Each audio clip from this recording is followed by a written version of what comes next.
할렐루야. 네, 6번째 시간입니다. 사사기 룻기 말씀 시작하도록 하겠습니다. 기도하고 시작합니다. 하나님 감사합니다. 오늘도 이렇게 주의 말씀 알 수 있는 또 시간들 주시고 지혜 주심을 감사합니다. 하나님의 말씀이 우리의 삶에 더 강하게 또 우리를 깨닫게 해주시고 특별히 우리의 영을 깨워 주시옵소서. 말씀에 비추어 하나님 우리 자신을 돌아보게 하시고 주님 말씀에 회개케 하시는 것들이 있다면 다 돌이키고 새롭게 되는 이 시간 되게 하여 주시옵소서. 감사를 드립니다. 예수님의 이름으로 기도합니다. 네, 할렐루야. 귀한 말씀 또 함께 합니다. 이제 사사기 말씀인데요. 사사 시대에 들어가기 전에 정복 시대다 그랬죠. 정복 시대 여호수아와 함께 이제 정복하고 그 마지막에 이제 여호수아의 설교로 끝이 납니다. 그 고별 설교에서 이제 결단을 하는데 백성들에게 결단을 시키죠. 나와 내 집은 하나님만 섬기겠다. 그랬더니 이제 백성들이 우리가 결단코 여호와를 버리고 다른 신들을 섬기지 않겠다 약속을 합니다. 신명기에서 모세를 통해서 주신 말씀들이 여호수아를 통해서 다 준행했다 이렇게 기록하고 있죠. 그래서 여호수아는 하나님 주신 말씀을 가장 잘 준행한 사람으로 이렇게 여겨집니다. 그래서 이제 그 말씀을 준행하는 사람을 통해서 하나님은 반드시 그 정복시대에 그 놀라운 일들을 이루시는 것을 우리가 이제 보게 됩니다. 그래서 여호수아의 설교를 듣고 백성들은 우리는 절대로 결단코 하나님을 버리고 다른 신들을 섬기지 않겠다. 그렇게 결단을 하고 약속을 합니다. 그런데 안타깝게도 모세를 통해 모세에게 하신 말씀을 보니까 신명기 31장 16절입니다. 신명기 31장 16절 한번 찾아보시면 또 여호와께서 모세에게 이르시되 너는 내 조상과 함께 누우려니와 이 백성은 그 땅으로 들어가 음란히 그 땅의 이방신들을 따르며 일어날 것이요 나를 버리고 내가 그들과 맺은 언약을 어길 것이라 이렇게 말씀하십니다. 너무나 안타까운 그런 말씀이죠. 모세가 이제 고별 설교할 때에 하나님께서 이미 이제 모세에게 말씀을 주셨는데 뭐라 그러시냐면 이 백성은 그 땅으로 들어가 음란히 그 땅의 이방신들을 따르며 일어날 것이요 나를 버리고 내가 그들과 맺은 언약을 어길 것이라. 하나님께서 알고 계셨습니다. 너무나 안타까운 모습이죠. 그들이 이제 이 가나안 땅에 들어가게 되면 어떠한 일들이 일어날지를 미리 아시고 또 모세에게 말씀을 하십니다. 그럼에도 불구하고 하나님께서 백성들을 이끌어내시고 또 기대를 하십니다. 인간이 실패할지를 아시는 것이에요.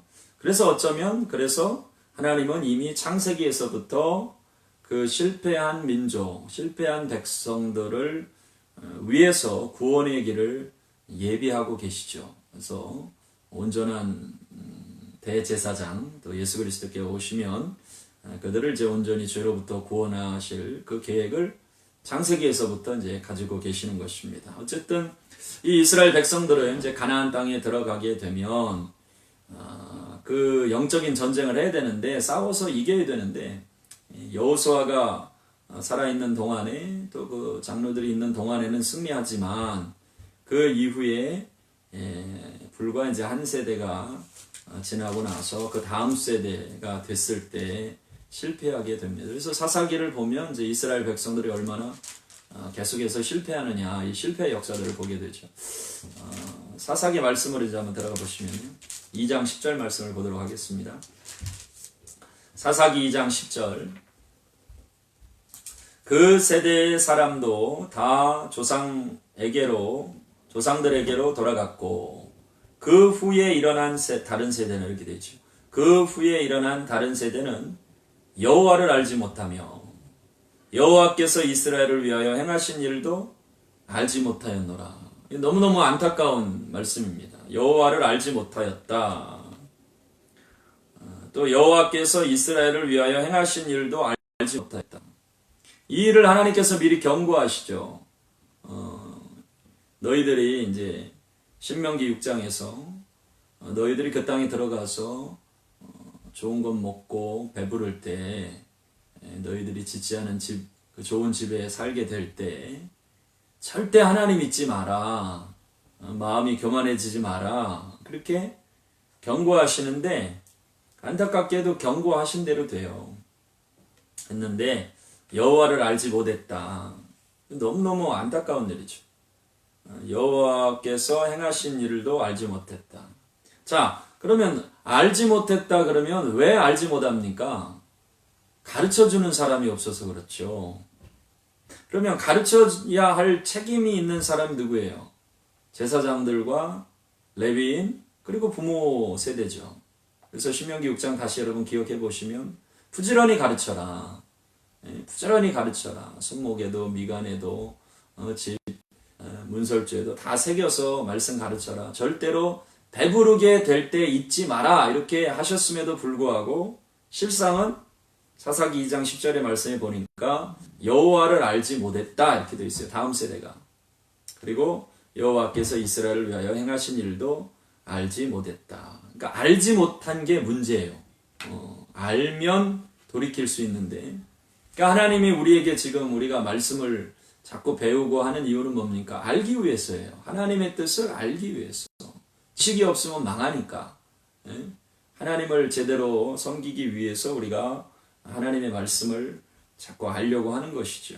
얼마나 우리가 복받은 사람들입니까? 이들은 알 수가 없었습니다. 가르치는 자가 없어서죠. 배부르게 될 때 조심하라 그랬는데 여호와를 잊지 말라 그랬는데 그 백성들은 잊어버린 것입니다. 3장 4절 말씀부터도 보시면 남겨두신 이 이방 민족들로 이스라엘을 시험하사 여호와께서 모세를 통하여 그들의 조상들에게 이르신 명령들을 순종하는지 알고자 하셨더라. 그러므로 이스라엘 자손은 가나안 족속과 헷 족속과 아모리 족속과 브리스 족속과 이위 족속과 여부수 족속 가운데에서 거주하면서 그들의 딸들을 맞아 아내로 삼으며 자기 딸들을 그들의 아들들에게 주고 또 그들의 신들을 섬겼다. 그러니까 이스라엘의 실패에 대해서 아주 중요하게 설명하는 구절입니다. 우리 그 여호수아 정복대 들어가기 전에 모압 여인들과 간음하는 그 바알보올의 사건이 일어나죠. 그래서 그 바알보올의 사건에 대해서 아주 심각하게 하나님께서 대하시는 것을 보게 되는데 왜 그러신가? 여기에 원인이 있는 거예요. 이방 여인들과 섞이게 되면 결국에는 그들의 신을 받아들이는 겁니다. 결혼하고 혼합하는 게 단순히 아내를 맞이하는 게 아니고 그들이 섬기는 신들을 데리고 들어와요. 그래서 결국엔 또 어떻게 되냐면 그들의 신들을 섬기게 되는 것이죠. 그래서 시간이 지나면 하나님을 예배하고 섬겨야 될 백성들이 우상 숭배하는 그런 사람들이 됩니다. 그래서 이렇게 되죠. 그리고 이것이 이제 이후에 이제 열왕 시대로 가면 솔로몬에게도 이어집니다. 솔로몬의 범죄가 바로 이 범죄입니다. 주변에 많은 이방 여인들과 결혼을 하는데 그 여인들이 그냥 오는 게 아니고 자기 신들을 다 데리고 옵니다. 그래서 결국에 하나님이 택한 백성 이스라엘이 계속해서 우상 숭배하게 되는 그러한 좀 안타까운 그러한 일들이 벌어지게 되지요. 22절 보시면 이는 이스라엘이 그들의 조상들이 지킨 것 같이 나 여호와의 도를 지켜 행하나 아니하나 그들을 시험하려 함이라 하시니라. 여호와께서 이방 민족들을 머물러 두사 그들을 속히 쫓아내지 아니하셨으며 여호수아의 손에 넘겨주지 아니하셨더라. 이렇게 되어 있습니다. 그래서 그 주변의 민족들과 교류하고 그들의 신을 받아들이면서 계속해서 범죄하게 되는 그러한 이스라엘의 모습들을 이제 보게 됩니다. 중요한 것은 배부르게 될 때 스스로 조심하라 그랬어요. 잘 될 때, 평안할 때, 염려가 없을 때 조심해야 되는데 자, 이 왜 이렇게도 이 바알 숭배가 문제냐? 배부르게 될 때 왜 문제냐? 생각을 해보면 사람이 배고플 때는 먹을 것만 주면 되겠다 이런 생각을 합니다. 먹을 것만 있으면. 아플 때는 그 아픈 것만 나으면 되겠다. 여기에 집중하죠. 단순해집니다.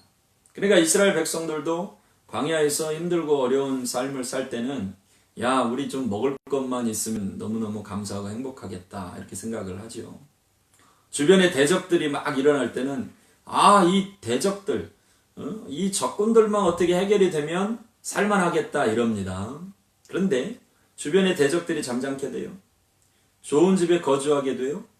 그리고 배부르게 맛있는 거 먹게 돼요.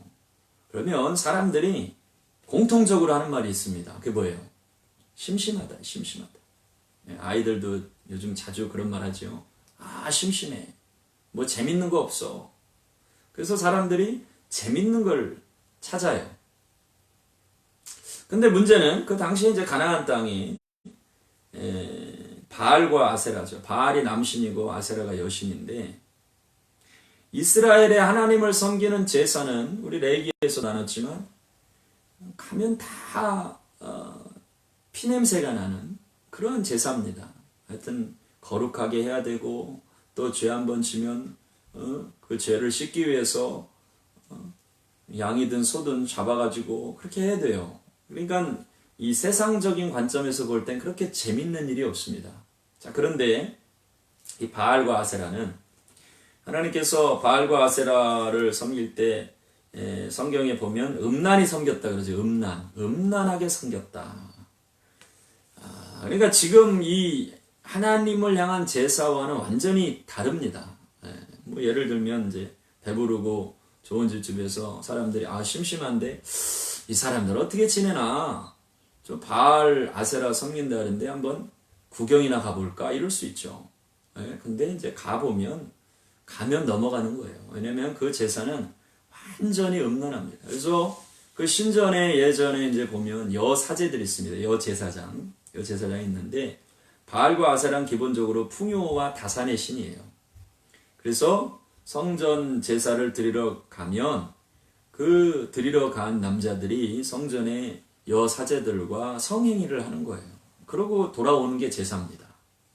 그러니까 심심해, 뭐 재밌는 거 없어 하는 사람들의 입장에서 보면 이건 완전히 눈이 돌아가는 그러한 거죠. 그러니까 그 가나안의 문화, 레위기에서 금하셨던 그 가나안의 음란한 문화가 중심이 뭐예요? 바알 숭배, 아세라 숭배인 겁니다. 그리고 이 바알과 아세라는 특별히 이제 농경의 신으로 이렇게 생각이 되는데 농사를 지으려면 비가 필요하죠. 비가 많이 내려야 되는데 그 비를 주관하는 신이 바알이다. 그렇게 생각을 했어요. 그 바알이 비를 주기 위해서는 어떻게 해야 돼요? 이 땅에서 사람들이 신을 자극해야 되는 거예요. 그 자극하는 행위가 뭡니까? 그 엘리야 때 보면 칼로 자기 몸을 그어서 피를 흘리기도 하고 또 이 땅에서 그 지저분한 성행위들을 하는 거예요. 그렇게 해서 신들을 자극하고 비를 내리고 또 풍요롭게 하고 다산하게 한다. 그래서 그 바알 신당의 여사제들은 그러한 일들을 하죠. 이게 이제 얼마나 이 이스라엘에 깊이 자리해 들어오냐면 열왕기서 여러분들 이제 보셨겠지만 열왕기서에 보면 종교 개혁이 강하게 일어났던 때가 요시야 왕 때입니다. 요시야 왕 때. 요시야 왕 때인데 요시야 왕은 이제 하나님이 정직하게 행한 다윗과 같은 왕으로 세우시는데 완전히 이제 이 우상 숭배하는 바알 신전이고 뭐 산당이고 다 부숩니다. 그런데 이 요시야가 심지어 뭐를 헐어야 되냐면 성전 안에 있는 남창, 동성연애죠. 남창하는 집까지 헐었어야 됐어요. 그러니까 이 가나안의 음란의 문화가 얼마나 깊숙하게 들어왔는지를 심각하게 우리가 생각해야 됩니다. 그래서 예수님도 신약에 오셔서 그 세대에 뭐라 그러셨어요? 악하고 음란한 세대라 그러죠. 악하고 음란한 세대. 그러니까 이 음란의 뿌리가 이 가나안의 문화였던 거예요. 그러니까 바알 제사는 가며 뭐 아주 그냥 지금 여러분들이 생각하는 세상의 그 세속적인 음란한 문화가 다 들어있는 것이에요. 그러니까 거기 가서 한번 보면 다 뺏기는 거예요. 하나님을 향한 제사는 거룩해야 되고 피 흘림의 제사고 뭔가 막 두렵고 떨리고 이런데 바알 아세라 숭배하는데 가서 인간의 욕구를 다 충족시켜 오는 거죠. 자, 선악과에서 세 가지 죄의 그 본질 세 가지를 말씀드렸습니다. 뭐라 그랬습니까? 먹음직도 하고 보암직도 하고 지혜롭게 할 만큼 탐스럽다 그랬죠. 세 가지 죄입니다. 죄의 본성, 육체의 정욕, 안목의 정욕, 육체의 정욕, 안목의 정욕 보는 것, 또 그 다음에 이생의 자랑. 그러니까 이 모든 것을 충족시켜 주도록 세팅이 되어 있는 게 뭐냐면 바알 숭배라는 거예요. 바알 숭배, 아세라 숭배. 그러니까 그렇게도 하나님이 경고하시고, 야, 그거 숭배하면 너희들 죽어. 그 땅에서 멸망돼. 내가 너희를 통해서 지금 멸망시킨 이방 족속처럼 너희들도 속히 그 땅에서 멸망할 거야. 그렇게 경고하심에도 불구하고 이 이스라엘 백성들이 그렇게 바알 숭배에 빠지는 이유는 뭐냐면 인간의 본질적인 욕구, 육체의 정욕, 안목의 정욕, 이생의 자랑을 충족시켜주는 종교였다라는 것입니다. 여러분 잘 아셔야 돼요. 그러니까 거기에 만약에 우리 아이들 세대가 다음 세대가 딱 본다고 해보세요. 그러면 그냥 넘어가는 거죠. 그럼 계속해서 하나님이 모세를 통해서 경고하신 것처럼 또 여호수아를 통해 경고하신 것처럼 계속 경고하고 가르치면 그나마도 거기 가면 망해. 아무리 그게 좋아 보이고 우리의 육체에 끌리는 일이라도 하나님이 망한다 그랬어. 이렇게 말씀이 있어서 자신을 지키는 그러한 마지막 보루의 역할을 해야 되는데 그것마저도 없다는 거예요. 그러니까 하나님을 알지 못했던 것입니다. 여러분 하나님과 동행하는 일에 대해서 우리가 생각하는데 성경의 창세기에 에녹이 하나님과 동행했다 그랬죠. 동행하다가 죽음을 보지 않고 하나님께로 가는데 동행의 비결은 뭐냐면 심판을 기억하는 겁니다.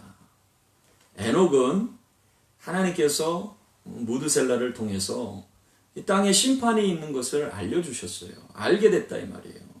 무드셀라가 죽던 해에 세상에 온 세상을 멸한 심판이 있었죠. 그러니까 하나님과 동행하는 비결은 철저하게 우리가 알아야 돼요. 반드시 심판이 있다는 걸 알아야 돼요. 무엇을 가르쳐주지 못한 겁니까? 하나님은 두려우신 하나님이다. 하나님의 명령의 핵심은 그거예요.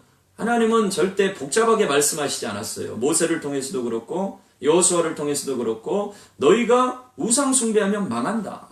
그 땅의 신 바알과 아세라 섬기면 속히 멸망할 것이다. 그렇게 경고하셨어요. 그게 하나님 말씀의 핵심이죠. 너희들이 지금은 이 땅을 정복하지만 만약에 나를 거역하고 내 명령을 거역하고 그들의 신을 섬기면 이 가나안 족속을 그 땅이 토해냈던 것처럼 너희들도 토해낼 것이다. 이 하나님의 명령은 아주 단순하거든요. 심플하고 정확합니다. 근데 사람들이 그걸 돌리고 바꾸고 이상하게 해석하는 거죠. 네? 얼마나 죄가 관영했습니까? 죄가 관영하기 때문에 멸망하는 거예요. 아모리 족속의 죄가 관영했을 때 그 땅이 멸망했습니다. 그래서 하나님 분명하게 말씀하시죠.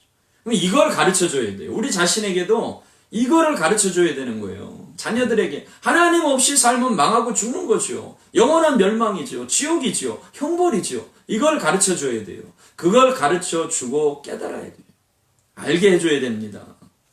그래서 이 사사기의 역사는 이제 이런 어려움이 있는데 특별히 이제 사사기의 이 역사를 보면서 세 가지 중요한 이유가 있습니다. 왜 이토록 이 사람들이 하나님을 잊어먹고 바알 숭배하고 이렇게 가느냐. 세 가지 중요한 이유가 있는데 다시 한번 정리해보면 첫째는 그 땅에 이 이방 민족들을 완전히 쫓아내지 못한 이유가 있습니다.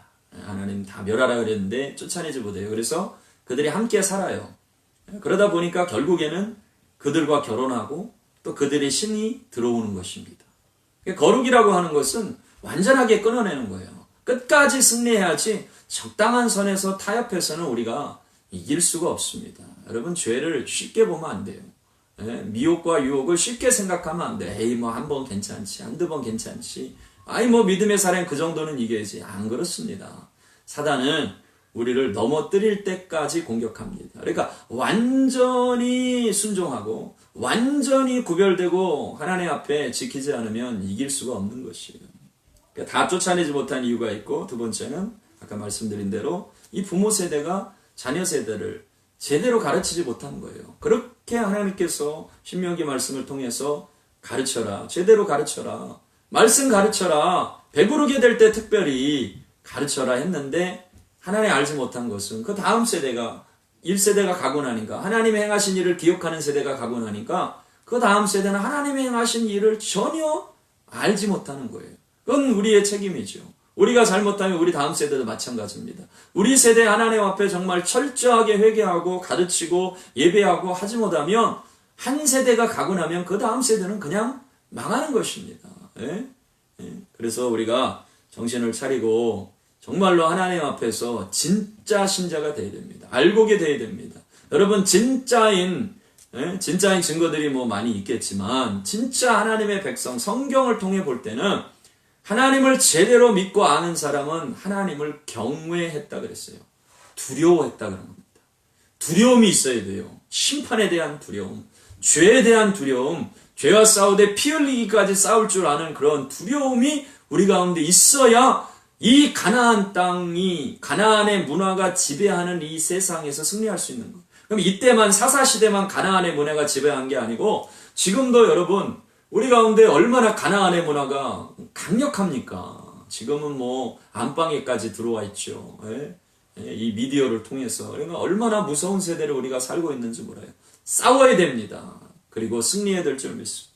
세 번째는 너무나 안타깝게도 사사기 말 보니까 이 레위인이 제대로 사명을 못한 거죠. 레위인은 기업이 없습니다. 하나님께서 그들의 기업이라고 하시면서 내가 너희의 기업이다.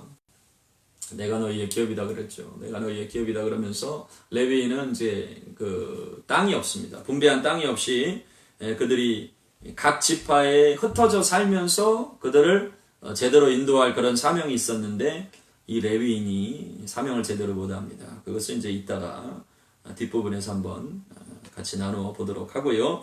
이 실패의 역사를 보면서 우리는 철저하게 다시 이 실패의 길을 걸어가면 안 된다. 이것을 깨달아야 되는 것입니다. 잊지 마라. 하나님이 주시는 말씀 뭐예요? 잊지 마라. 절대 너희 세대에 잊지 마라. 우리도 마찬가지입니다. 우리도 하나님 주신 은혜를 잊으면 안 돼요. 분명히 하나님 베푸신 은혜의 역사들이 있거든요. 잊으면 안 돼. 잊으면. 잊는 것이 문제입니다. 잊는 것이. 다시 기억나고 생각나시기를 바랍니다. 이 말씀을 함께 보면서 나누는 시간들 동안 다시 생각이 나야 되는 것이에요. 자, 이 일을 아시면서, 하나님 아셨죠. 그럼 이제 우리가 그런 그 질문들을 또 해요. 하나님이 그럼 사람들이 이렇게 불순종할 걸 알면서 왜 선악과를 두셨냐?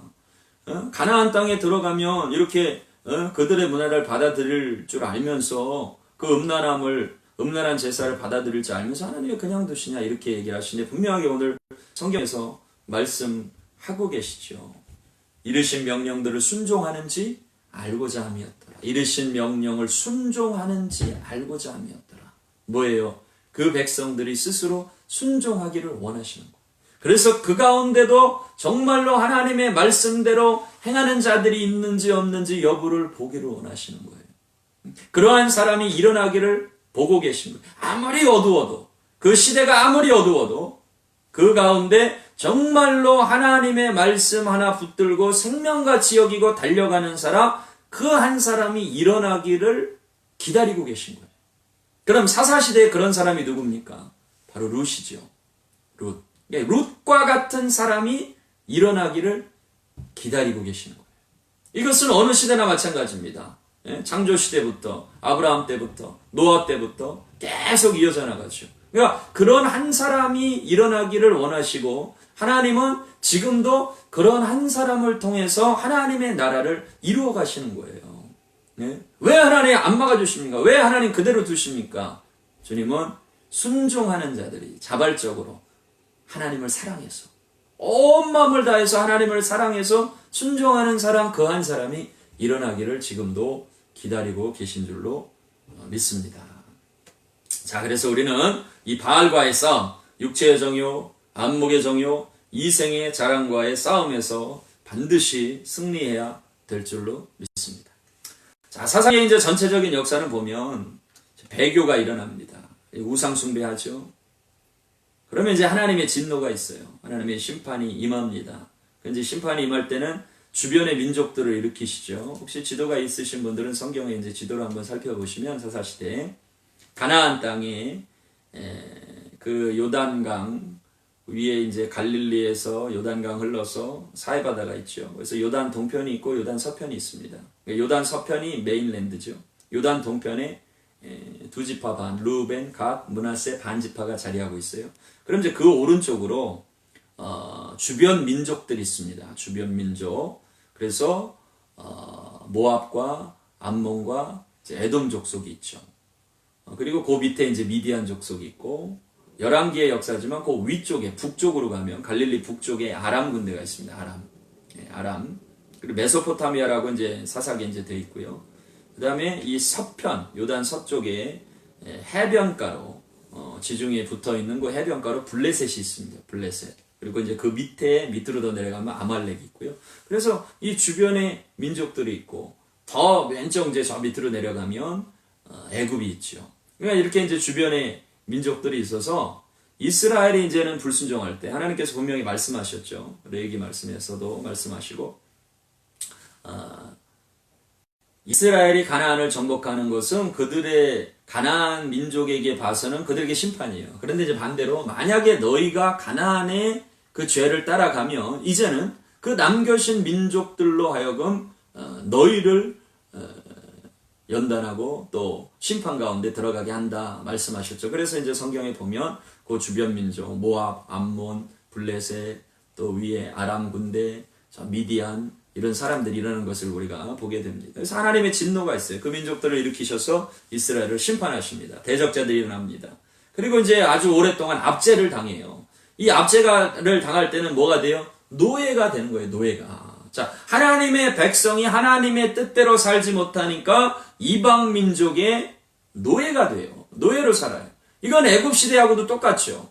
애굽의 그 압제와 우상 숭배 가운데 있는 백성들을 자유케 하셨단 말이에요. 하나님의 능력으로. 그래서 하나님의 뜻에 순종하게 하셨는데 그 백성들이 다시 하나님의 말씀을 거역하고 하나님을 잊어버리면 그 주변 민족들의 압제 속에 노예가 돼버려요. 이것이 참으로 안타까운 일이죠. 그래서 이제 그 압제 가운데 또 백성들이 들어가면 깨달아요. 그때서야 깨달아요. 그냥 이거 반복하지 말라는 거예요. 압제 가운데 들어갈 때 심판당할 때 깨닫지 말고 말씀을 주시는 이유는 뭐예요? 우리가 말씀을 하는 이유는 뭐예요? 미리 그 상황으로 들어가지 마라. 너희는 하나님의 뜻대로 행해서 너희는 하나님이 주시는 평강과 은혜 가운데 살아라. 이것을 말씀하시는 것이죠. 우리 사랑하는 성도님들은 다 주의 뜻대로 행해서 평강과 은혜가 넘치길 바랍니다. 자, 아무튼 이제 이 압제 가운데 노예 생활 가운데 들어가면 또 부르짖어요. 하나님 우리가 잘못했습니다. 하나님 우리를 구원해 주십시오. 막 부르짖으면 감사하게도 하나님께서 구원자를 일으키십니다. 이제 그 일으키신 구원자가 사사들입니다. 사사들. 이제 사사들을 일으키셔서 행하시는데, 자, 구원하기 위해서는 반드시 뭐가 필요하다 그랬습니까? 반드시 능력이 필요하다 했어요. 능력. 구원할 수 있는 능력이 필요한 거예요. 구원자는 능력이 필요합니다. 자, 이걸 잘 기억하셔야 돼요. 자유케 하려면 능력이 필요해요. 그래서 이 땅에 많은 사람들이 자유케 되어야 되는데 예수님이 오셔서 행하신 일이 뭐예요? 오직 성령이 너에게 임하시면 너희가 권능을 받고 그랬죠. 권능을. 이거 권능이 있어야 되는 것이에요. 권능을 가진 자들이 가야 증인이 되고 또 증언을 할 때에 하나님의 영이 그들을 자유케 하는 역사가 일어나요. 이게 신약까지 이어지죠. 그래서 주의 영이 있는 곳에는 자유함이 있느니라. 이 자유함이 뭐라고요? 마음대로 할 수 있는 자유함이 아니고 묶인 속박에서 결박에서 노예의 상태에서 프리하게 되는 자유함이에요. 주의 영이 있는 곳에 왜 주의 영이 임하시고 권능이 임하니까. 그러니까 우리 시대에도 구원받는 역사가 이 새롭게 되는 역사가 일어나면 반드시 성령의 역사가 일어나야 됩니다. 성령님이 강하게 일하실 때에 자유케 되는 역사들이 일어나고 구원받는 역사들이 일어나는 거예요. 그래서 성령 충만한 자들이 많이 일어나길 바랍니다. 사사를 보내세요. 그래서 하나님의 구원이 있고요. 그리고 이제 오랫동안 또 평화의 단계가 들어가는데 요 일이 계속 반복된다는 거예요. 사사시대. 또 평화시대에 가면 또 사람들이 어떻게 해요? 심심하다. 뭐 재밌는 거 없나. 이렇게 생각하다가 또 바알 신전에 기웃거리기도 하고 이러다가 이제 그 신전에 가서 음란한 행위를 본받기도 하고 이렇게 되는 거예요. 이게 계속 반복되는 거죠. 하나님 잊어버리고. 그래서 이 모습을 보면서 우리는 절대 이러한 패턴을 반복해서는 안 될 것이다. 깨닫는 은혜가 있기를 축복합니다. 깨달아야 돼요. 알게 돼야 돼요. 자, 사사시대 이제 12명의 사사에 대해서 기록하고 있습니다. 대사사와 소사사로 구분하는데, 대사사인 이유는 이제 성경에 기록이 많아서 그렇고요.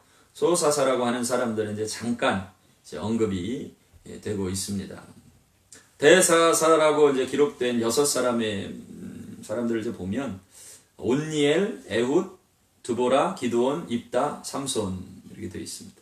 그리고 이제 이들 가운데 일하실 때 특징은 뭐냐면 여호와의 영이 강하게 임하셨다. 여호와의 영이 임하셨다 이거예요. 여호와의 영이. 그래서 성령이 오순절에 이제 신약에 와서 강림을 하시는데 오순절에 성령이 임하셨지만 구약에 보면 하나님께서 일하시는 이런 특별한 사람들에게는 하나님의 영이 임하셔서 일하시는데 특별히 사사시대에 더 강하게 일하시는 것을 우리가 보게 됩니다. 사사시대 강하게 이제 일하는 것을 이제 보게 되죠. 그래서 온니엘, 에훗, 기드온, 삼손 이런 사람들에게 여호와의 영이 임하셨다 이런 표현들이 있는데 그 중에서도 가장 강하게 임한 사람이 누구냐면 삼손입니다. 삼손은 여러 차례 여호와의 영이 임하셨다라고 되어 있고요. 강하게 임하셨다고 되어 있어요. 강하게. 그러니까 강하게 임하니까 당나귀, 나귀 턱뼈로 블레셋 사람 1000명을 죽이는 그런 일들이 있는데 문제는 이 삼손이 나실인이거든요. 그래서 나실인이 금해야 될 게 이제 술과 여자와 또 시체를 가까이 하지 말라고 돼 있고요. 또 머리를 밀지 말라고 돼 있는데 안타깝게도 삼손의 삶을 보니까 이 모든 것들을 다 해요. 다 실패하게 되죠. 그러니까 처음부터 준비해야 되는 것이에요. 처음부터 다니엘처럼 뜻을 정해야 되는 것이고 처음부터 하나님 앞에 훈련되고 연단돼야지 어느 순간 갑자기 내가 어느 때가 되면 거룩해지리라. 어느 때가 되면 내가 하나님의 뜻대로 서리라. 어느 순간이 되면 순종하겠지. 이게 아니에요.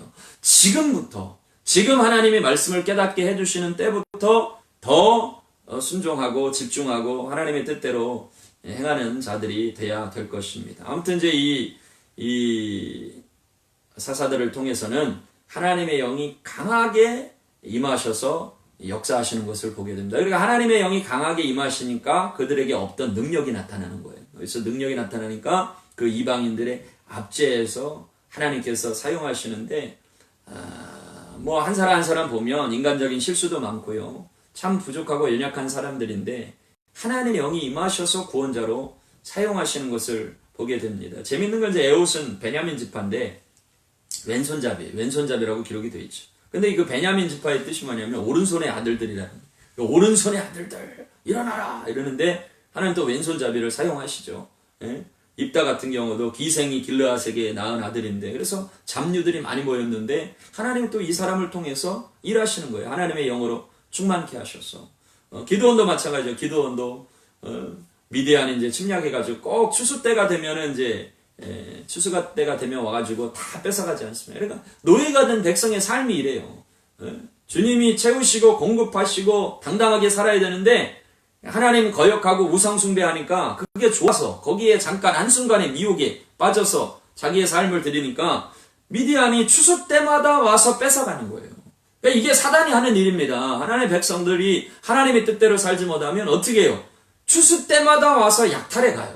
다 뺏어가는 겁니다. 다 뺏겨요. 처음에는 뭐라고 하면 이게 야 네가 네 인생의 주인이야. 네가 원하는 대로 살아. 아니 하나님 섬기는 게 그 뭐가 좋니? 이거 가서 그냥 막 피 흘려야 되고 제사 드려야 되고 뭐 좀만 잘못하면 죄졌다 그러고 이러죠. 그런데 세상은 뭐라 그래요? 그걸 죄라고 얘기를 하질 않아요. 그건 너의 자유야. 네가 선택할 수 있어. 네가 원하는 성적인 자유를 누려. 그러니까 자유를 얘기하는데 가장 이 가나안이 말하는 게 뭐예요? 성적 자유. 누려라 이래요. 이 세상도 마찬가지죠. 전에는 간통이 죄였지만 한국도 이제는 그거 죄 아니다 막 이렇게 가는 거예요. 동성을 사랑하는 거. 성경엔 분명히 뭐라고 되어 있습니까? 동성끼리 하면 어떻게 해요? 돌로 쳐 죽여라 이렇게 돼 있습니다. 그런데 이제는 괜찮다, 죄 아니다, 오히려 이건 인권이다 막 이러면서 이렇게 자꾸 합니다. 이런 세상에 우리가 살고 있다는 거죠. 싸워서 이겨야 됩니다. 싸워서 승리해야 됩니다. 그러니까 그런 세상에서 하나님 뜻대로 안 사니까 다 뺏기는 거예요. 다 뺏겨요. 노예처럼 살아요. 미디안이 추수 때만 되면 다 뺏어가는 거예요. 왜 이런 삶을 살아요? 그러면서 뭐라 그래요? 네가 네 인생의 주인이야. 자유하게 살아. 네가 원하는 대로 살아. 자유한 거야 그건. 이렇게 얘기를 합니다. 근데 결국에는 뭐가 되는 거예요? 노예가 되는 거예요. 사단이 주인 되는 거죠. 다 속는 겁니다. 우리가 거기에 속지 말고 우리는 정말로 거룩한 사람으로 살아야 돼요. 그때 이제 기드온을 부르셔서 기드온이 미디안이 다 뺏어가니까 이 추수 때가 달고 갈 때 포도주 틀에서 밀을 타작합니다. 포도주 틀에서 몰래 숨어서 이렇게 타작하고 있는데 하나님께서 천사가 나타나서 큰 용사야 이럽니다. 큰 용사야. 절대 큰 용사의 모습이 아닌데 그래서 이 기드온을 통해서 특별히 이제 300용사 한 32,000명인가요? 32,000명 모였는데 하나님 다 돌려보내시고 결국에 300명 남기셔가지고 그들을 통해서 이스라엘을 구원하는 놀라운 일들을 행하십니다. 어떻게 해요? 하나님의 영이 임하시니까. 그러니까 이 시대도 마찬가지예요. 이 시대에 우리가 이제 6월절을 지나가고 있습니다. 6월절 이번 주가 6월절 지나면서 이제 고난주간 지나고 부활주일 맞이하는데 이 6월절 구원의 날이죠. 구원의 날. 하나님의 구원의 날. 구원의 날은 하나님의 능력이 임하는 날입니다. 반드시 하나님의 사람들을 통해서 하나님의 능력이 나타나게 하셔서 자유케 하시는 일들이 있을 것입니다. 여러분 이 마지막 때를 위해서 우리가 준비되어야 되는데 거룩한 사람으로 준비돼서 성령으로 충만해서 능력이 나타나야 됩니다. 이제는 능력입니다. 능력의 싸움이에요. 이제는 하나님 나라와 세상 나라의 능력과 능력의 힘과 힘의 충돌입니다. 힘 있는 자가 이기는 거예요. 능력 있는 자가 이기는 거예요. 근데 우리의 능력은 오직 누구에게서 와요? 성령님께. 그래서 성령님 사모해야 됩니다. 성령이 임하셔야 권능이 임해요. 죄에서 자유케 하는 능력들이 나타나야 돼요. 병든 자를 고치는 능력들이 나타나야 돼요. 예수의 이름에 능력이 나타나야 돼요. 예수의 이름을 선포하는데 부활의 능력이 나타나야 됩니다. 그 사단의 능력에 짓눌려갖고 죄의 권세에 짓눌려서 노예 생활하는 자들은 결코 하나님의 나라를 이룰 수가 없습니다. 이제는 자유케 돼서 그래서 회개가 또 능력이죠. 회개하는 자들에게 새롭게 하신다 그랬으니 말씀 보면서 자꾸 회개의 역사들이 일어나야 돼요. 내가 교만했구나. 내가 하나님의 뜻대로 살지 못했구나. 내가 복음에 사로잡혀 살지 못했구나. 예수 그리스도의 권능에 사로잡혀 살지 못했구나. 내가 기도하지 못했구나. 자꾸 이렇게 회개의 역사들이 일어나야 돼요. 그러면 거룩해지죠. 거룩한 사람에게 하나님의 영을 더 충만케 하시죠. 그런 그 충만한 사람들을 통해서 능력이 나타나는 거예요. 여러분 능력이 나타나야 돼요. 예수 그리스도의 능력, 살아계신 하나님의 능력 우리에게 주셨습니다. 이미 그 권세로 회복되기를 축복합니다. 자녀가 되는 권세를 주셨다 그랬잖아요. 자녀가 되는 권세가 있어요. 우리에게 더 이상 두려워하거나 벌벌 떨지 않고 이 하나님 주신 권능으로 이제는 자유케 해야 돼요. 어마어마한 시즌을 살고 있어요. 6월절 지나갑니다. 반드시 하나님이 행하시는 놀라운 일들이 일어날 거예요. 여러분 두려워하지 마시고 움츠러들지 마시고 낙심하지 마시고 염려하지 마시고 예수의 그리스도의 사람의 성령에 붙잡힌 사람이 돼서 놀라운 세일을 행하는 하나님의 영이 임해서 그 백성들을 구원한 이 사사시대 하나님이 사용하신 사사와 같은 놀라운 능력으로 쓰임받되 가장 강한 능력을 힘입은 자 삼손이 결정적인 순간에 시험을 받잖아요. 그게 무슨 시험입니까? 들릴라 유혹이죠. 결국엔 가나안의 싸움이에요. 또 들어옵니다. 삼손도 싸워야 되는데 몇 번은 이제 한 3번까지는 얘기를 안 해요. 자기 나실인의 비밀을. 그런데 계속 마음을 괴롭게 하니까 결국에는 심정을 통하게 돼요. 이게 뭐냐면 사단이 쉽게 포기하지 않아요.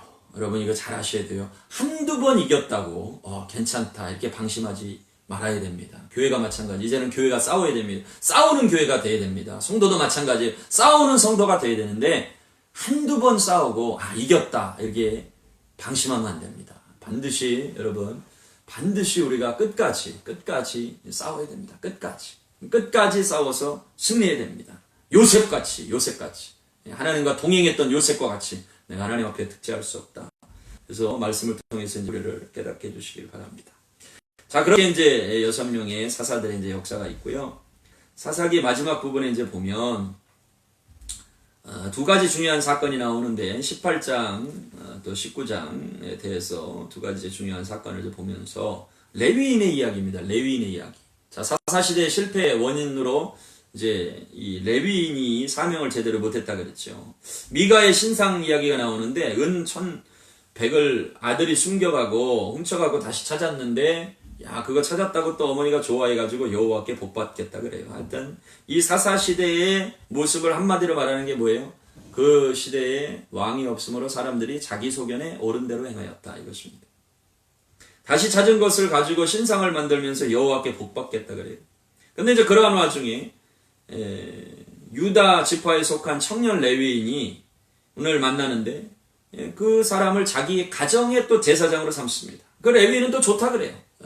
그 우상을 섬기는데 좋다 그러면서 있다가 단 지파가 이주할 곳을 찾을 때 북쪽 라이스로 이주하는데 또 야 그래 이제 한 가정의 제사장이 되느니 지파의 제사장이 되면 얼마나 좋겠냐 이러면서 따라갑니다. 그래서 한 지파의 제사장이라는 사람이 얼마나 영적으로 타락했는지를 보여주는 대표적인 사건입니다. 그러니까 지파를 영적으로 이끌어야 될 레위인 제사장이 이 상태니까 그 지파 전체의 영적인 상황은 말도 못하겠죠. 분별력이 없는 것이에요. 우상을 섬기면서 하나님을 섬긴다 그러고 또 재물에 욕심에 끌려가는 이러한 단적인 제사장의 모습을 이제 보여줍니다. 두 번째 사건은 레위인의 첩에 대한 내용이에요. 첩이 있을 뿐만 아니라 아버지 집에 도망갔다 다시 만나러 이제 갑니다. 오는 길에 베냐민 족속의 불량배들 만나는데 이 베냐민들이 상관하겠다, 동성 관계를 가지겠다고 하는 거예요. 그 나그네하고. 그랬더니 이제 나그네를 대접한 주인이 그러지 말고 우리 딸들 또 여기 첩이 있으니까 내줄 테니까 그러지 마라 이럽니다. 근데 이제 첩을 내줬는데 참 성경을 읽다가 아이들이 지금 같이 성경을 읽게 하는데 참 이런 장면을 보면서도 괜찮을까 싶을 정도로 아주 끔찍한 일들이 일어나죠. 윤관을 당하고 죽임을 당합니다. 하여튼 이런 이 너무나 끔찍한 도덕적인 타락이죠. 이게 두 가지입니다. 레위인을 통해서 보여주는 사사기 시대의 이스라엘을 보시면 첫째는 종교적인 타락, 그리고 두 번째는 윤리적인 도덕적인 타락입니다. 이 두 가지 실상을 딱 보여줘요. 그러니까 하나님 나라에 너무나 치명적이죠. 가나안의 문화에 이제 삼켜버린 거예요. 그러니까 하나님이 이 일을 아셔서 신명기 말씀이 미리 이미 모세에게 말씀하셨죠. 섬기지 못할 것이다. 우상 숭배할 것이다. 참으로 얼마나 가슴이 아프시겠어요. 아버지의 마음이 이 이스라엘 제사장 나라로 부르셨는데 나만을 섬겨라. 하나님께서 계속 말씀하시잖아요. 나를 섬기면 너희들의 날이 길 것이고 그 땅에서 장구할 것이다. 내가 복 줄 것이다. 함께 할 것이다. 그 하나님 아시는데 계속해서 음란이 떠나고 또 불순종하고 이러니 그 제사장 나라를 보면서 얼마나 가슴이 아프실 것입니다. 또 그 일을 감당해야 될 레위인과 제사장이 바로 서지 못하는 것을 보면서 또 얼마나 마음이 아프시겠어요. 그래서 이 구약 성경의 마지막이 이제 말라기서인데 그 말라기서는 제사장에 대한 말씀이 기록이 되어 있어요. 2장 5절 말씀부터 이제 보시면 말라기 한번 찾아보세요. 말라기 2장 5절에서 9절 말씀입니다. 말라기 2장 5절에서 9절 말씀. 레위와 세운 나의 언약은 생명과 평강의 언약이라. 내가 이것을 그에게 준 것은 그로 경외하게 하려 함이라. 그가 나를 경외하고 내 이름을 두려워하였으며 그의 입에는 진리의 법이 있었고 그의 입술에는 불의함이 없었으며 그가 화평함과 정직함으로 나와 동행하며 많은 사람을 돌이켜 죄악에서 떠나게 하였느니라. 제사장의 입술은 지식을 지켜야 하겠고 사람들은 그의 입에서 율법을 구하게 되어야 할 것이니 제사장은 만군의 여호와의 사자가 되미오늘. 그래서 이 제사장 또 레위인들의 모습에 대해서 성경에서 하나님께서 말라기 선지자를 통해서 말씀하시고 뿐만 아니라 레위기에서부터 계속 말씀하시죠. 구별된 사람으로. 그러니까 하나님의 나라를 위해서 구별된 사람을 통해서 구별된 때에 그 절기를 지정하시고 안식일을 지정하시고 또 구별된 곳에서 성막에서 제사하고 예배하고 그렇게 하나님께서 하나님의 나라를 그렇게 이루세요. 그런데 이제 이 구별된 삶을 살아야 될 제사장이 그 일을 행하지를 못하죠. 그래서 너무나 안타까운 일들이 이제 일어나게 되는 것이죠. 자, 요한계시록에도 보면 너희를 나라와 제사장으로 삼으셨다 그랬어요. 나라와 제사장. 그러니까 우리가 이 말씀을 통해서 구약의 특별히 말씀을 보면서 반드시 깨달아야 될 것은 왕 같은 제사장으로 부름받은 우리의 사명입니다. 우리가 가슴에 새겨야 돼요.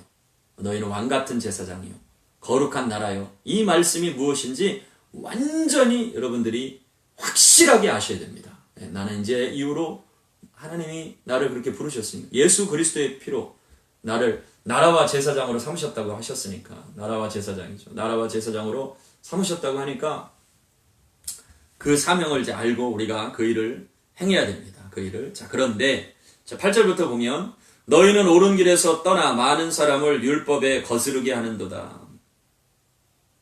사람들은 그의 입에서 율법을 구하게 되어야 할 것이 했는데 너희는 옳은 길에서 떠나 많은 사람을 율법에 거스르게 하는도다. 나 만군의 여호와가 이르노니 너희가 레위의 언약을 깨뜨렸느니라.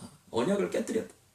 너희가 내 길을 지키지 아니하고 율법을 행할 때에 사람에게 치우치게 하였으므로 나도 너희로 하여금 모든 백성 앞에서 멸시와 천대를 당하게 하였느니라 하시니라. 이것이 구약의 마지막 말라기서의 제사장들에 대한 또 레위인들에 대한 하나님의 말씀입니다. 회복해야 됩니다.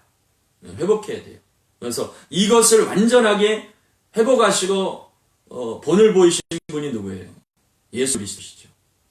만왕의 왕, 완전한 대제사장.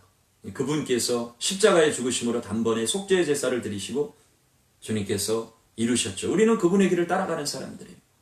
거룩한 제사장, 또 거룩한 나라, 왕같은 제사장, 거룩한 나라로 그 사명이 있으심을 깨닫시기를 축복합니다. 자, 이것이 이제 사사시대의 모습이에요. 레위인의 사명을 제대로 못했다. 그러나 이제 이 시대에 레위인같이 부름받은 하나님의 거룩한 자녀들이, 하나님의 영으로 충만케 된 하나님의 자녀들이 새롭게 되면 여러분, 우리를 통해서 이 위대한 하나님의 나라의 일이 일어나게 될 것입니다. 자, 그런데 잘 보세요. 구약의 많은 사람들을 통해서 아브라함, 또 사사들, 또 이런 모든 왕들, 사람들을 통해서 보신 일을 보면 어떤 때는 하나님의 영을 이제 부어주시고 또 하나님의 말씀을 주시고 했는데, 우리 신약의 시대에 우리의 모습을 보면 이 모든 것을 우리에게 다 주세요.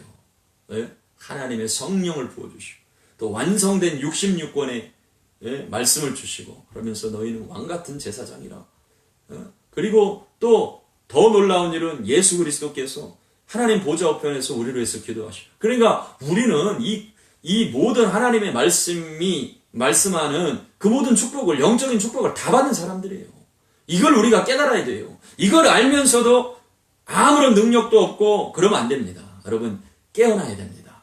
깨어나야 됩니다. 완전히 빛으로 새롭게 될 줄 믿습니다. 자, 그 다음에 룻기서. 자, 룻기서는 이제 말씀해 보니까 사사시대의 역사라고 되어 있어요. 사사시대의 역사. 이제 이러한 참 보면 암울한 시대에 광야에 핀 꽃과 같이, 이 어둠 속에서 비추는 한 줄기 빛과 같이 룻기의 말씀이 기록이 되어 있습니다. 이것은 이제 계속되는 하나님의 나라의 역사인 것입니다. 사사기 21장 25절에 보면 그때 이스라엘의 왕이 없으므로 사람이 각각 자기의 소견에 옳은 대로 행하였더라. 그러니까 영적인 타락, 종교적인 타락, 그 다음에 도덕적인 타락 속에 있는 가운데 하나님께서 룻을 일으키세요.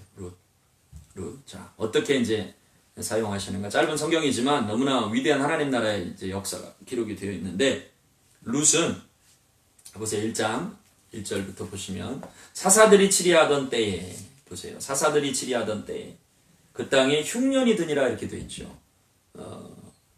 그리고 유다 베들레헴의 한 사람이 이렇게 되어 있습니다. 유다 베들레헴에 나옴이라고 하는 사람이, 엘리멜렉이 아내가 이제 나옴인데, 이 가정이 말론과 비료냐는 두 아들이 있어요. 그리고 이제 이 사람들이 이제 흉년에 모압 땅에 들어가게 됩니다. 모압 지방, 요단 동편에 모압 지방에 들어갑니다. 흉년, 사사시대 흉년이니까 얼마나 비참한 상황입니까? 이제 이런 상황에 모압 지방에 들어가게 되는데, 더 안타까운 것은 거기 갔다가 남편 엘리멜렉이 죽고 두 아들이 죽어요. 그래서 나오미와 며느리 두 사람, 오르바와 룻만 남게 되죠. 그러니까 이 현실을 보면 너무나 비참한, 아무 소망이 없는 그런 상황입니다. 아무 소망이 없는 상황. 사사시대죠.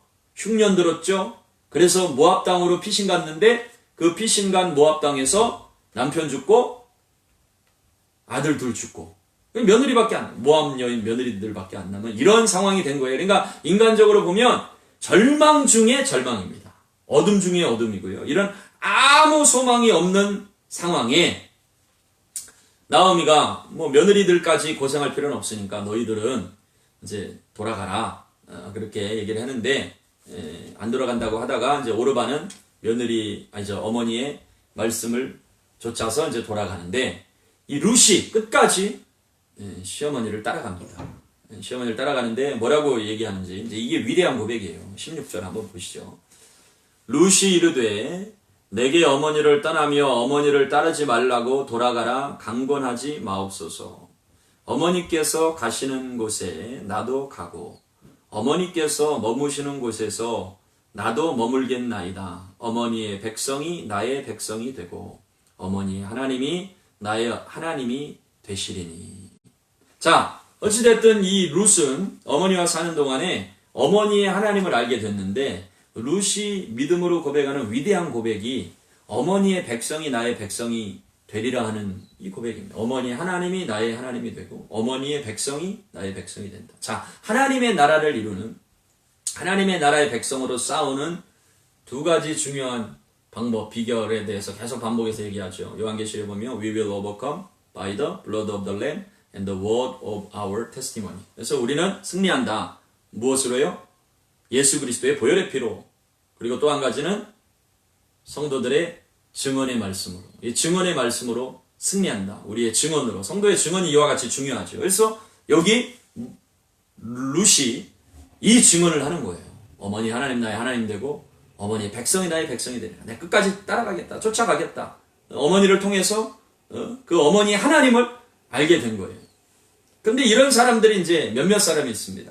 앞에서 우리가 보았듯이 갈렙, 우리가 올라가자, 그 땅을 취하자, 능히 이기리라. 그래서 그 갈렙을 통해서 일을 이루시는데 이 갈렙은 가나안 족속이었던 그니스 족속 출신이었어요. 또 라합이 했던 일이죠. 라합이 한 일이 뭡니까? 정탐꾼들에게 증언의 고백을 해요. 너희 하나님은 위로는 하늘에서도 하나님이고 아래로는 땅에서도 하나님이시니라. 이 고백을 드리죠. 그래서 라합을 통해서도 똑같이 일하세요.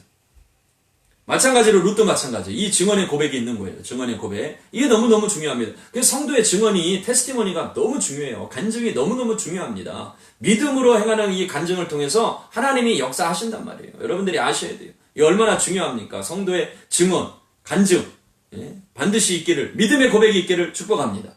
믿음 없는 고백하는 게 아니고 믿음의 고백을 해야 돼요. 이런 불행한 제 역사를 시작하는데 여기에 이 룻을 통한 삶에 하나님의 계획이 있어요. 자, 보세요. 하나님 나라를 이루기 위해서 하나님이 무엇을 선택하신다 그랬어요? 시간. 그리고 공간. 왜 하나님 선택하십니까? 그리고 하나님이 선택하신 시간과 공간 속에 하나님의 사람을 두신다고 되어 있죠. 이게 중요합니다. 그래서 하나님이 정하신 시간과 공간 속에 하나님의 사람이 반드시 순종하는 역사들이 있어야 되는 것입니다. 자, 하나님이 선택하신 장소 어디예요? 베들레헴. 베들레헴 뭐죠? 떡집. 베들레헴 어디서 많이 들어봤죠? 장차 예수님께서 베들레헴에 오시죠. 베들레헴. 유다 땅 베들레헴에서 태어나시죠.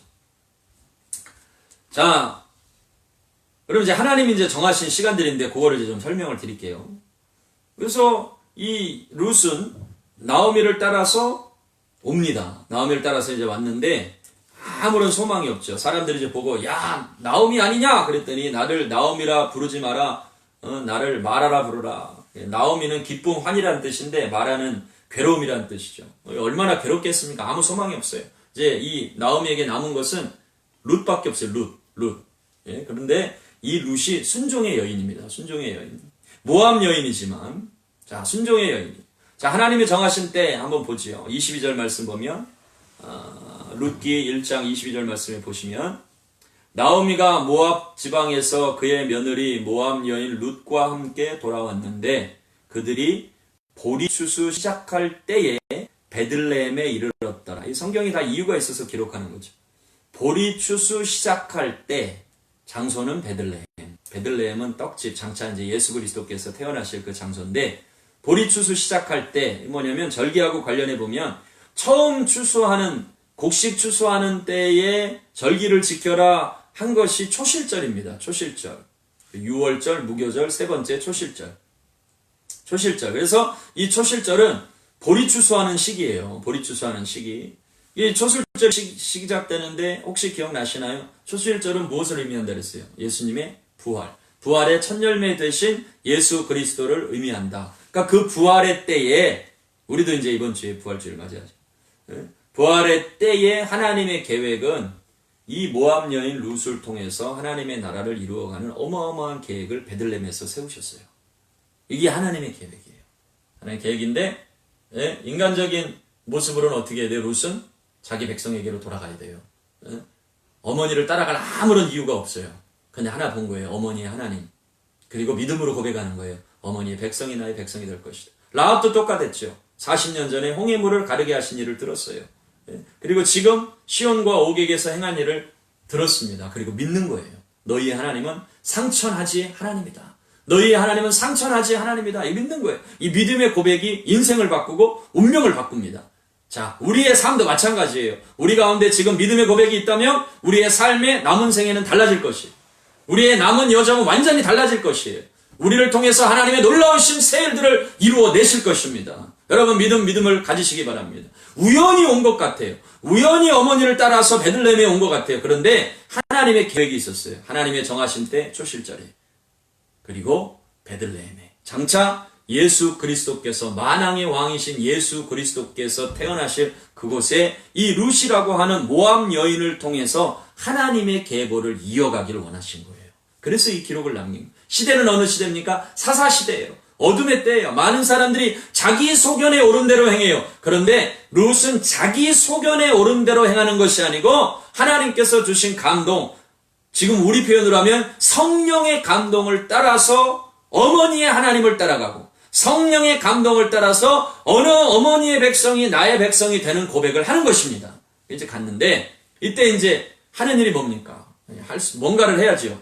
근데 이 룻은 바로 나가서 이삭 죽게 하는, 가만히 앉아서 하나님의 은혜가 쏟아지기를 기다리는 것이 아니고, 이제 밭에 가서 없으니까, 먹을 것도 없고 할 일도 없으니까 밭에 가서 이삭을 하나 줍는 일을 시작하는 거예요. 이삭 하나 줍는 일을 시작할 때 하나님이 역사하세요. 여러분 이걸 잘 아셔야 돼요. 우리도 마찬가지예요.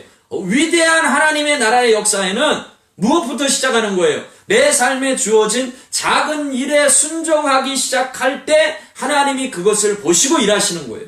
그럼 룻이 택한 일은 뭡니까? 남의 밭에 가서 어머니와 자기가 먹을 양식 이삭 하나 줍는 일부터 시작하는 거예요. 우리 젊은이들도 마찬가지고요. 모든 사람들이 마찬가지입니다. 하나님의 위대한 일은 이 삶 속에서 하나님이 내게 주신 이삭 줍기 하나 하는 일, 그것부터 시작하는 것인 줄로 믿습니다. 여러분들의 가정에서 자녀를 양육하는 일일 수도 있고요. 내게 주신 사람을 사랑하는 일일 수도 있고, 섬기는 일일 수도 있고, 내가 맡겨진 일, 저는 말씀을 가르치는 일이니까 말씀 가르치고 목회하는 일, 그냥 하루하루 내 삶에 정해진 시간에서 기도하고 순종하면서 달려가는 것이지, 그때 가다 보면 하나님이 위대한 일을 이루셨더라 이렇게 되는 거지, 그걸 다 보고 가는 게 아니에요. 이렇게 하면 이렇게 될 것이다, 이렇게 했으니 이렇게 될 것이다, 이걸 보고 가는 게 아니에요. 우리는 그냥 믿음으로 가는 거예요. 근데 그 시작은 무엇입니까? 이삭 줍기 하는 것부터 시작하는 거예요. 갔는데 성경에 3절에 2장 3절에 보면 룻이 가서 베는 자를 따라 밭에서 이삭을 줍는데 우연히 엘리멜렉의 친족 보아스에게 속한 밭에 이르렀더라. 어디로 갔어요? 보아스에게 속한 밭에 갔어요. 예, 보아스. 자, 보아스인데, 자, 보아스의 밭으로 갔는데, 재밌게도 이 보아스라는 이름이 솔로몬이 성전을 지을 때 큰 기둥 2개를 세우는데, 하나는 야긴이라 하고, 하나는 보아스라고 합니다. 보아스. 이 보아스의 의미가 뭐냐면 그 안에 능력이 있다라는 의미예요. 보아스. 자, 우리가 계속 지금 하나님 나라, 세상 나라, 싸움, 전쟁! 그러면서 뭘 강조했어요? 능력이 있어야 된다. 능력이 있어야 구원한다. 능력이 있어야 자유케 한다. 능력이 있어야 새롭게 한다. 능력이 있어요. 근데 보아스의 이름의 뜻이 뭐예요? 그 안에 능력이 있다. 베들레헴에. 그러니 이 보아스는 장차 오실 누구를 예표하는 사람이에요.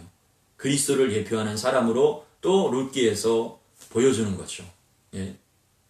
그 안에 능력이 있다. 자, 그래 보아스의 밭에 가는데 상식적으로 생각해 보면 이삭 죽게 하려면 어디로 가야 됩니까? 이삭이 많이 떨어진 데로 가야 되겠죠. 이삭 죽게 하려면 이삭이 많이 떨어진 데로 가야 돼요. 그러니까 하다 보니까 보아스의 집인 거예요. 보아스의 밭에는 이삭이 많이 떨어져 있어요. 예. 그러면 이 보아스는 하나님의 말씀에 순종하던 사람이었다라는 것을 알 수 있죠. 레위기 23장 22절의 말씀에 보니까 한번 또 펴보세요. 재밌습니다. 성경이 참 재밌어요. 우연이 없어요. 우연. 이건 한번 찾아보시죠. 레위기 23장 22절. 23장 22절에 보면 너희 땅에 곡물을 벨 때에 반 모퉁이까지 다 베지 말며 떨어진 것을 줍지 말고 그것을 가난한 자와 거류민을 위하여 남겨두라. 나는 너희의 하나님 여호와이니라. 자, 보세요. 사사시대의 모습은 그때의 왕이 없으므로 사람들이 자기 소견에 옳은 대로 행했다 그랬죠. 그런데 하나님께서 쓰시는 사람을 보세요. 그 안에 능력 있는 사람을 보세요. 그 밭에 이삭 죽게 하러 룻이 갔어요. 그리고 또 은혜를 베풀어요. 룻이 이삭 죽게 할 때 자기 농부들을 시켜서 많이 주울 수 있도록 도와줘라. 합니다. 그럼 뭐예요, 이 사람은? 하나님의 율법을 신실하게 지키는 사람이었다. 자, 그 밭의 모퉁이까지 다 수확해야 자기의 소유가 많아져요. 그런데 하나님의 말씀에 순종을 하려고 보니까 그 모퉁이 남겨둬야 돼요. 떨어진 거 주지 말아야 돼요. 자기의 소유가 줄어들어요. 그런데 하나님의 말씀에 순종하는 삶인 거예요. 순종하는 삶을 살아야 하나님이 역사하세요. 누가 그랬다는 거예요? 보아스가 그런 사람이었다는 것이죠. 자, 근데 요 22절의 말씀을 주실 때 레위기에서 요때 말씀을 주실 때 이 말씀을 어디서 주시냐면 첫 곡식단을 바치는 명절, 그리고 7 안식일에 수요를 세우고 지키는 절기 77절. 77절 뭐라 그랬어요? 오순절. 그러니까 초실절과 오순절을 설명할 때 이 말씀을 주세요. 곡식을 다 거두지 말고 귀퉁이 남겨둬라. 그래서 가난한 자들에게 가난한 사람들이 수확하도록 해라 하고서 말씀하시는데 이 룻이 이삭 줍기 하러 갔을 때가 보니까 초실절이고요. 다시 이제 룻기로 돌아가 보면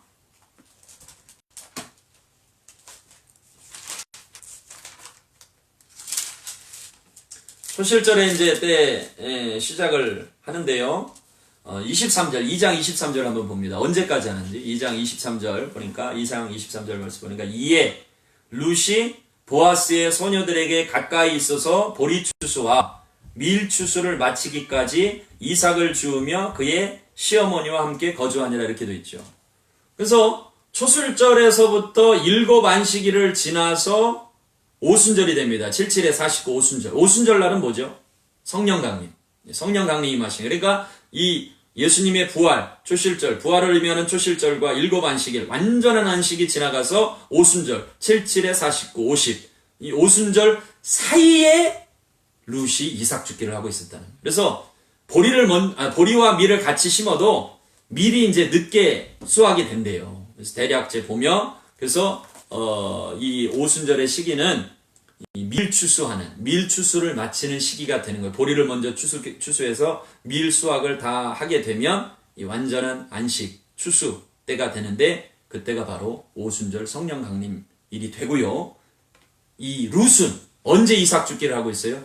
그 기간에, 그 사이에 이삭 죽게 하고 있는 거예요. 이게 하나님의 이 위대한 구원 계획이 있는 그때 어디요? 베들레헴에서.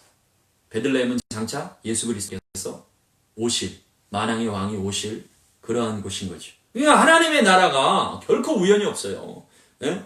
그래서 그 일을 하나님이 딱 세팅하시고 장소와 시간을 하나님이 정하신다고 했잖아요. 그리고 도전하시는 거죠. 지금 우리 표현으로 하면 성령의 감동이에요.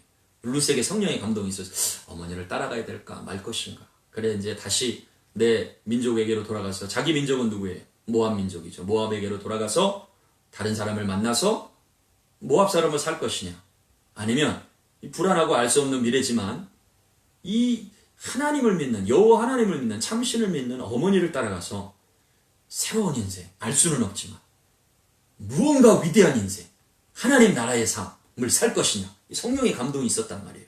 룻의 마음속에. 결정은 룻이 해야 되는 것이죠. 누구를 통해서 일하십니까? 순종하는 사람을 통해서. 그리고 그 순종은 무엇부터 시작했어요? 이삭 줍기로부터 시작했다는 거예요. 자, 그런데 더 놀라운 사실은 룻은 어디 사람이에요? 모압 사람이에요. 신명기 23장 3절에 모세를 통해서 말씀을 주실 때 이렇게 선언합니다.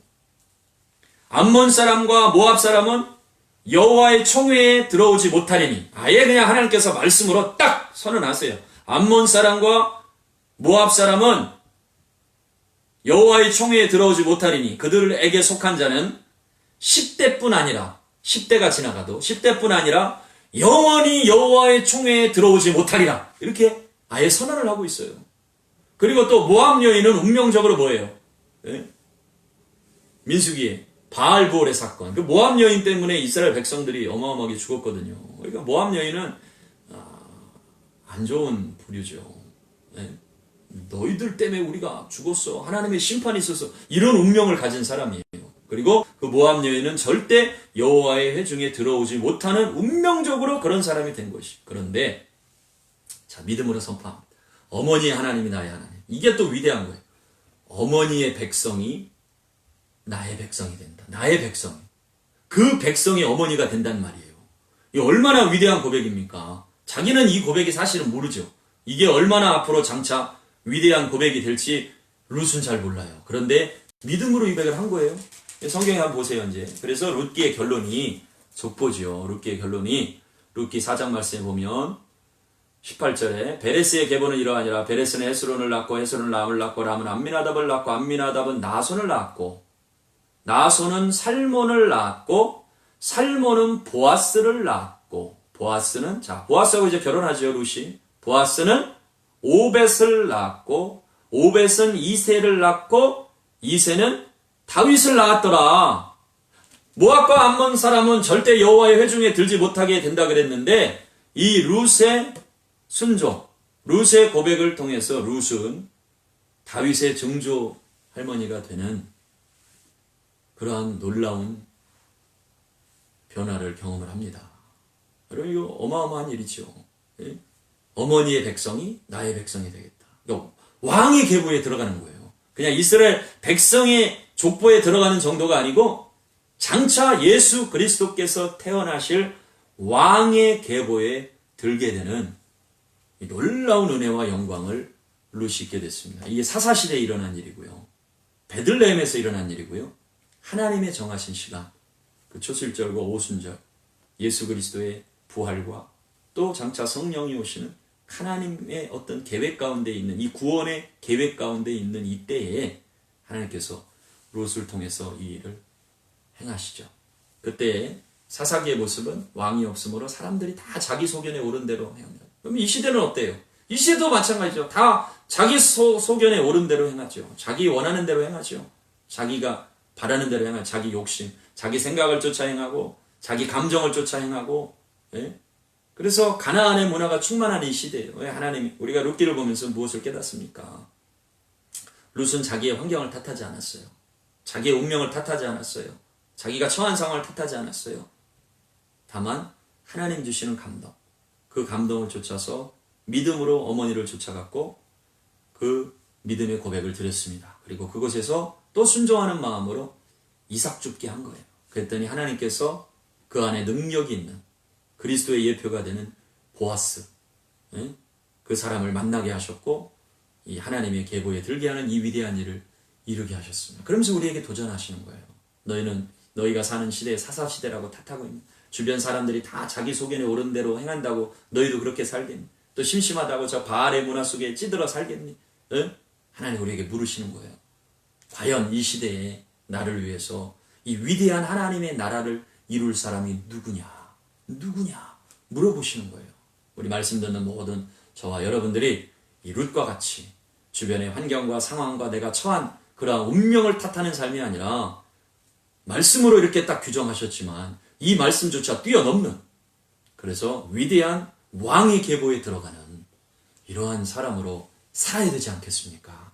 여러분, 우리에게 부어주신 은혜는 훨씬 더 큰 거예요. 우리에겐 성령을 부어주셨어요. 우리를 나라와 제사장으로 아예 삼아 주셨습니다. 이 위대한 사명이 있다는 것을 아시고 더 이상 원망에, 불평에, 주변 탓에, 환경에, 과거에 묶여 사는 삶이 아니라 이제는 새로운 시즌을 살아가길 원합니다. 지금 우리가 사는 때는 더 놀라운 시대예요. 이 고난 주간에 또 부활을 맞이하는 시기에 6월절을 지나가는 시기에 정말 하나님이 원하시는 그 일들을 새 일을 이루실 수 있기를 축복합니다. 기도하겠습니다. 주님 감사합니다. 사사시대에 있었던 루스의 역사를 보면서 하나님 정말로 우리는 우리의 소견에 옳은 대로 행하는 것이 아니라 하나님 우리에게 주신 그 말씀대로 살아야 된다는 사실을 다시 한번 깨닫습니다. 너희가 배부르고 편안한 때에 좋은 집 짓고 살 때에 배부르다 할 때에 마음이 거만해져서 하나님 잊어버리고 또 바알의 문화를 따르는 삶이 되지 않도록 우리를 지켜 주시옵소서. 반드시 심판이 있다는 것을 기억하게 하소서. 여러분, 하나님 없이 사는 것이 심판입니다. 하나님 없이 사는 것이 심판입니다. 두렵고 떨리는 마음을 우리에게 부어주셔서 에녹과 같이 주님과 동행하는 삶을 살 수 있도록 인도하여 주시옵소서. 주님 감사드립니다. 예수님의 이름으로 기도드립니다. 아멘. 조금 쉬셨다가 이어서 사무엘상하 열왕기상하 강의도 하도록 하겠습니다. 샬롬.